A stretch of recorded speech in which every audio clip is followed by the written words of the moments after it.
Hi, it's Joe Malinchak here. Welcome to my channel. Today we're going to take a look at another MX Micro rocket from SEMROC. This is the Micro Goblin. But first, if you would like to see more content like this, please like and subscribe to my channel. Thank you. Okay, with the success of my Micro MX SEMROC Mars lander, I decided to build another rocket. Actually bought several kits from the series here I'll be building. But next I'm going to build is this Micro Goblin. Comes nicely packaged. These kits are fairly inexpensive. I think they run between like $7 and $14 or so for most of these kits. Pretty cheap and pretty good quality. So I'm going to go ahead and open this up, take a look at the contents, and start working on the build. Okay, here we have the contents of the kit. Pretty basic. I have the body tube, the fins, the motor tube, Kevlar cord, the streamer launch lug, some decals, and the fin alignment tool. So pretty low parts count. Should be a fairly easy model to assemble. They even give you a toothpick. Not sure why, but they give us a toothpick. And most of the hard part about building these models is in painting. If you want the model to look nice, to hide the seams on the tubes. I mean, these small models are so small, you really, just with some primer, you could barely see the little seams anyway. But I might try to fill this one with some primer and sand it and see if I can do a little better job for hiding the seams. The Mars lander only had one little seam on the tube, and I can't really see it, so I think that looks pretty good. But on the longer rockets, maybe I'll try to fill the seam with some primer. But we'll take a look at how this goes as far as painting and assembling, and then we'll take it outside and launch the model. Okay, I made some pretty good progress with the little Micro Goblin.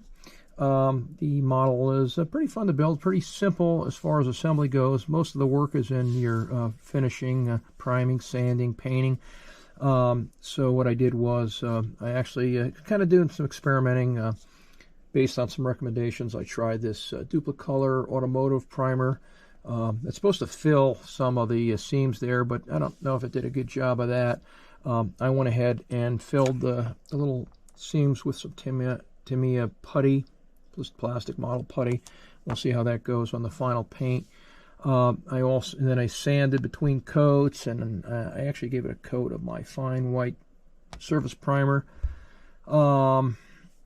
I attached the 3 fins, and I kind of use this as a guide. I basically just attached the 3 fins using the bottom guide and lining it up and kind of just placing the top guide over. I glued the fins on with UHU Pour. It's a great contact cement, basically. You know, for it won't show, the glue won't run. It's really good for just attaching things. So I attached the fins with that, and then I gave it a little seam of tight bond on each of the fins and wiped those down with a little paper towel. So that looks pretty good. I already painted the nose cone. That was sanded, primed, and I painted that with some gloss black. I think that looks awesome. And the remaining fin on this guy is actually going to be in a gloss black too. So that's painted. It's actually drying right now. So yeah, I'm going to paint the rest of the rocket with this Tamiya Camel yellow. I'll do that here in a minute, and then apply the decals. Give it a clear coat of Tamiya clear. Then I'll install the motor mount and the little guide tube. I'm going to paint that separately.